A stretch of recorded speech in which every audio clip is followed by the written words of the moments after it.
Bienvenue sur Maine Public News Connect. Des reportages inédits de la radio publique de Maine sont diffusés chaque semaine en espagnol, en français, en portugais, en somalien et en anglais. Bienvenue à vous sur Maine Public News Connect et très heureuse de vous retrouver en ce vendredi 6 juin 2025. Au sommaire de ce bulletin d'information, nous parlerons de juridiction appelée sanctuaire, 2 hommes brésiliens arrêtés à Portland, la patrouille frontalière et enfin nous parlerons d'un projet de loi appelé Drapeau rouge. Je suis Victoire Liwanga et tout de suite en détail les principaux titres de la semaine. Le ministère fédéral de la Sécurité intérieure a retiré une liste de juridictions appelées sanctuaires dont la ville de Portland et les comtés de Cumberland et d'Hancock qui l'accusent de défier les lois fédérales sur l'immigration. L'administration Trump n'a pas précisé si les juridictions figurant sur la liste publiée la semaine dernière seraient encore notifiées, mais dans un communiqué, un haut fonctionnaire du ministère a déclaré que la liste était constamment revisée. Le shérif du comté de Cumberland, Kevin Joyce, a déclaré que la notification qu'il a reçue la semaine dernière était similaire à celle des conseillers de l'administration Trump il y a quelques mois. Et la ville de Portland a déclaré qu'elle n'avait pas encore reçu de notification. Le président Donald Trump a signé un décret en avril dernier aux fonctionnaires du DHSS et du ministère de la Justice de créer une liste de juridictions dites sanctuaires qui, selon eux, font l'obstruction aux lois fédérales sur l'immigration. Selon ce décret, les agences fédérales sont alors censées identifier et suspendre les subventions ou les contrats accordés à ces juridictions. Signalons qu'il n'existe pas de définition légale d'une juridiction appelée sanctuaire et les décrets d'avril ne proposent pas non plus de définition. Plus d'une centaine de personnes se sont rassemblées devant l'hôtel de ville de Portland vendredi matin, appelant à la libération de 2 Brésiliens arrêtés par la patrouille frontalière près de Portland au début de la semaine. Selon des amis et des membres de famille, la patrouille frontalière a arrêté Marcos Enrique et Lucas Segovia à la suite d'un contrôle routier effectué le jour de Memorial Day par la police de l'État de Maine et les a placés en détention à la prison régionale de Two Bridges à Wiscasset.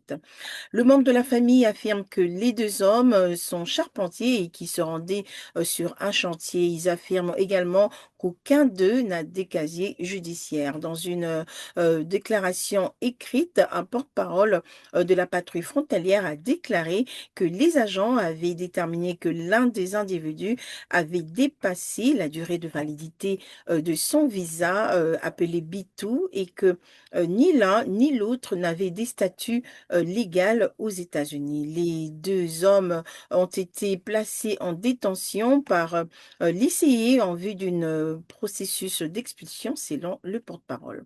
Signalons que les arrestations de la patrouille frontalière dans le Maine le mois dernier sont le plus élevées depuis près de 25 ans. L'agence a récemment annoncé qu'elle avait envoyé 42 détenus de Presque Isle à Detroit pour un contrôle plus approfondi, ce qui constitue le 2e vol de ce type depuis le début de l'année. Les groupes de défense des droits de propriétaires d'armes à feu s'engagent à déposer une plainte si les législateurs démocrates n'y tiennent pas une audience publique sur une initiative de vote proposant une loi sur les armes à feu appelée Drapeau rouge dans le Maine.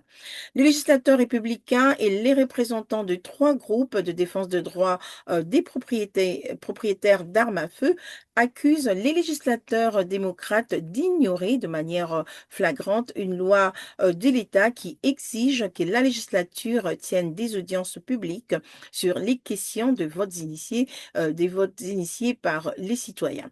Les démocrates affirment que la Constitution de Maine n'exige pas d'audience publique et que la Constitution prévaut sur la loi de l'État. Cet automne, les résidents de Maine voteront probablement sur une question de vote appelée Drapeau rouge qui permettrait aux membres de la famille de demander directement à un juge d'obliger les individus dangereux à rendre temporairement leurs armes à feu.